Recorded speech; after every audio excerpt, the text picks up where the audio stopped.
menjumpai orang Indonesia yang tidak sekalipun pernah menyantap makanan tanpa digoreng.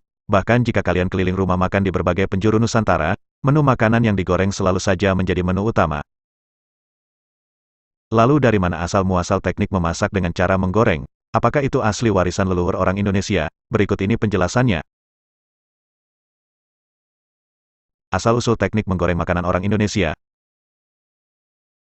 Perlu diketahui bahwa memasak makanan dengan menggoreng sebenarnya bukanlah karakter asli masakan orang Nusantara. Geliat makanan yang digoreng baru muncul sejak 200 tahun terakhir. Alasan kenapa orang Indonesia suka gorengan.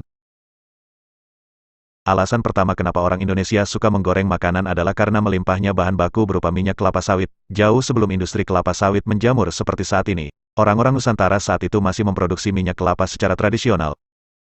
Terkait kapan tepatnya makanan hasil goreng beredar di masyarakat Indonesia ini telah ada sejak abad ke-19.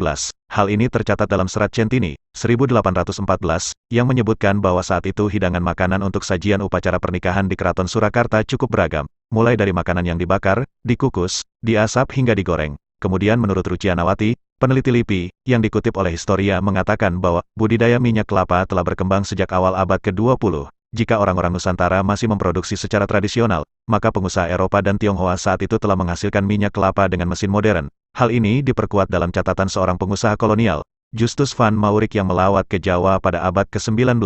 Ia menyaksikan di pinggir jalan saat itu telah banyak berseliweran pedagang dan warung kecil yang menghidangkan berbagai sajian, termasuk ikan goreng dan ikan asap. Alasan kedua kenapa orang Indonesia suka makanan gorengan yaitu karena makanan berminyak memang rata-rata enak dan gurih. Menurut Kevin Sumantri, seorang penulis dan editor Boga mengatakan bahwa makanan yang bisa dibilang enak adalah makanan yang memainkan sebanyak mungkin panca indera. Memakai indikator ini, maka gorengan menang banyak karena minimal memainkan 3 indera lewat suara kriuk, rasa gurih, dan tekstur garing. Itulah sejarah dan alasan kenapa orang Indonesia suka makanan gorengan. Semoga informasi ini bermanfaat.